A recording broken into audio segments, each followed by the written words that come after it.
This is Brian with ScreenFiles.com and Trailer to Reaction. What I'm looking at today is the official trailer for Marvel Studios' upcoming Thunderbolts. And I want to clarify something. A lot of people are saying something to the effect that this movie is essentially Suicide Squad. And that's ludicrous. It's ludicrous because it's not a very nuanced way of looking at things. By way of illustration, if I were to say Batman is the same as the Joker, there's an argument to be made for that. They're both comic book characters, they're both DC comic book characters, and so on. You can't argue that, but it's a ludicrous argument because if you look deeper at the characters themselves, there's a lot to distinguish them from each other. They are not the same. Conversely, Thunderbolts is not the same as the Suicide Squad. First off, the Thunderbolts are composed mostly of anti-heroes, which is to say they're not villains in and of themselves, and their reasons for doing what they do, while it might not be on the side of the good, it's not that they're doing it for malicious reasons. For instance, Ghost, if you recall, appeared in the Ant-Man movies, and while she was their opponent, what she was doing wasn't because she was evil.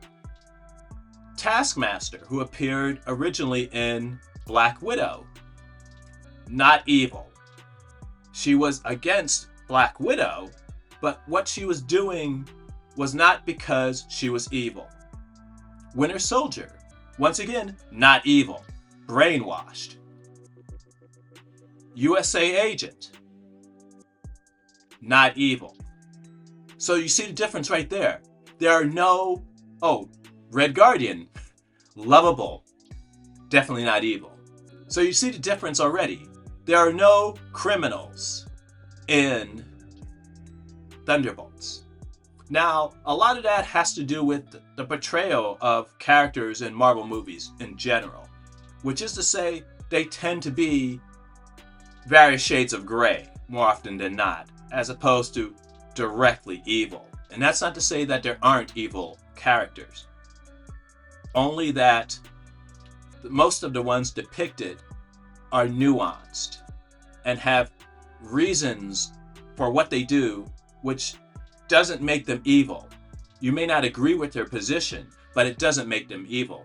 In fact, you could argue Thanos wasn't evil. Sure, he wanted to kill half the universe, but he had valid reasons for doing so. You may not agree with them.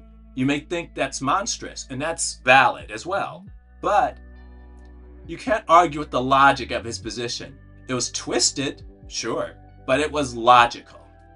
In any case, let's look at the official trailer for Marvel Studios' Thunderbolts, with an asterisk. Being a hero, there is no higher calling. Serving people in the streets, adored like gods. Dad, that's just a fairy tale. No one here is a hero. I am. Avoid. There's no use fighting. He's invincible, all-powerful, stronger than all of the Avengers rolled into one. You don't know what I'm capable of. Maybe I need to show you. Avengers are gone. Chills. No one's coming to save the day. I think we are. Us? We could be the people that are coming. Let's do this. We are the Thunderbolts! Marvel Studios Thunderbolts. Only theaters May 2nd. Filmed for IMAX. Get tickets now. Well, that was the trailer for Thunderbolts, and it's awesome. But I need to remind myself of something. Namely, that Bucky, now known as the Winter Soldier, received a variant of the Captain America Super Soldier Serum because he should not be able to stop a moving vehicle like he did at the end of that trailer. I don't care about the arm. Momentum alone should have literally knocked him aside. But if he were to have received a Super Soldier Serum, that would likely enable him to do that when you combine it with the fact that he has this mechanical arm. That's something I tend to forget, and I need to remind myself of it because it makes his abilities, I should say, make more sense. Though, as I said, this looks really good. The Void is awesome, and it's clever how the movie is promoting the Void, because the Void and the Sentry are the same characters, but you couldn't necessarily say that from the trailer. This looks really good, and I think that it's going to improve upon the showing of Captain America Brave New World, which, by the way, did fine. It didn't do great. It did fine. It sort of underwhelmed, but nonetheless, box office wise, it's going to be okay. So what do you think? This is Brian with screenfiles.com and Trailer to Reaction. Do you agree, disagree? Let me know down below. And as usual, consider a like, follow, or buy me a coffee. Peace.